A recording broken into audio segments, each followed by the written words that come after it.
I never thought I'd find myself in such an awkward, downright confusing situation.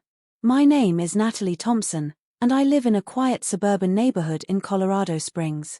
I'm a single mom, proud of raising my daughter, Hannah, on my own.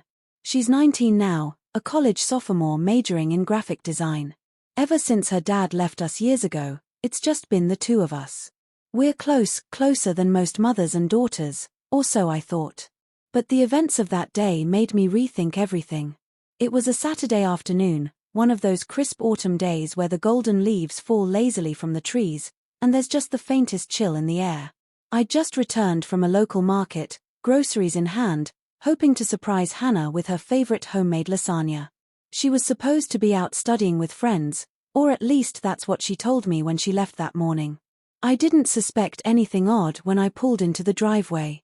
But when I walked in and set the bags on the kitchen counter, something didn't feel right. The house was too quiet. There was no music, no TV, no laughter or clinking of dishes. Hannah usually left something playing in the background, even if she was just passing through. I called out her name once, then twice, but got no response. I figured maybe she had just forgotten something and would be back shortly. But a strange sound drifted from the upstairs hallway. It wasn't loud or alarming, just a quick movement, like someone brushing against a table or accidentally bumping into furniture. I decided to investigate. My curiosity piqued more than anything else. As I climbed the stairs, the sound grew clearer. It wasn't threatening, just unusual. It came from Hannah's bedroom. I hesitated outside her door, unsure if I should knock or just open it. It was, after all, my house. Still, I respected her privacy. But then I heard something else, muffled voices, a male voice, low and unfamiliar. I froze. I knew Hannah had been seeing someone, Jake, a clean-cut, well-mannered young man she'd brought over for dinner once.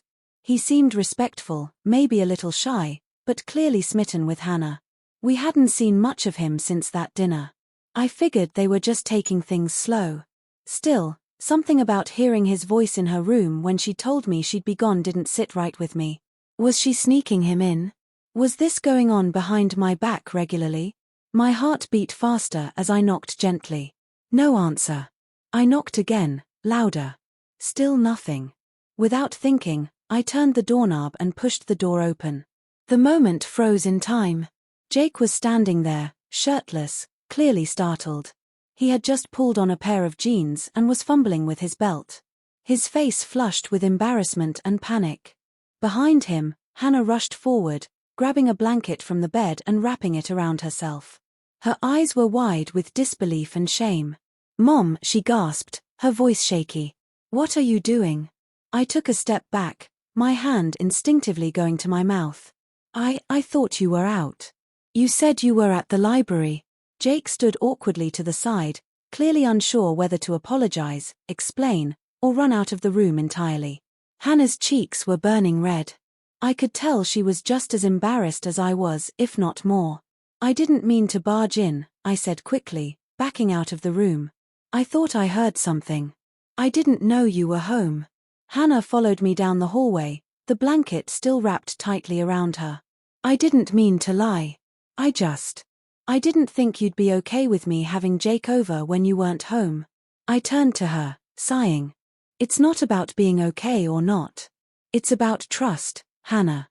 If you wanted to have him over, we could have talked about it." She looked away, her expression a mix of guilt and frustration. "I know. I just didn't want to lecture." I sat on the living room couch, trying to process the whole thing. Jake stayed upstairs, wisely giving us space. Hannah sat across from me, and for a few minutes, neither of us spoke. Finally, I broke the silence. "I don't want you to feel like you have to hide things from me. You're an adult now. But you're still under my roof, and we have to respect each other." She nodded slowly. "I understand. I should have been honest." After a long pause, she added, "Jake's a good guy, Mom. We've been seeing each other for a while now. He treats me well." "I believe you," I said. "He seemed like a decent kid when I met him. This caught me off guard. You surprised me, that's all." A few minutes later, Jake came down, his shirt back on and a very nervous look on his face. He approached me cautiously. "Mrs. Thompson, I just want to say I'm really sorry. I never meant to disrespect your home. Hannah didn't want to lie to you, it was my idea to stay upstairs when we heard you come in." I appreciated his honesty, and the courage it took to face me. "Thank you, Jake. I respect that. But next time, let's all be honest, all right? No more sneaking around." He nodded quickly, clearly relieved I wasn't throwing him out or banning him from the house. That incident, as awkward and tense as it was, led to something better. It forced an honest conversation between me and Hannah, one we should have had weeks ago. After that day, I gave her a bit more freedom, and she gave me more transparency. We came to an understanding, and the trust that had been cracked began to repair. A few weeks later, Jake joined us for dinner again. This time, things weren't awkward. He and Hannah were more comfortable, and I could see how much they genuinely cared for each other. I also appreciated how much more respectful they were about boundaries. It wasn't easy getting over the initial shock, but I realized something important: my daughter was growing up. She was learning how to navigate relationships, make decisions, and face consequences. And as her mother, it was my job not just to protect her but to support her as she made those transitions. Still, I sometimes joked about that day when we sat around the dinner table. "Remember when I barged in and scared the life out of both of you?" Jake would laugh nervously, and Hannah would groan in embarrassment. "Don't remind me, Mom." But deep down, I knew that moment, awkward and intrusive as it was, helped bring us closer. It reminded us that honesty matters, that communication is key, and that even when things don't go according to plan, there's always room to grow. Jake and Hannah are still together now, a year later. He's practically part of the family.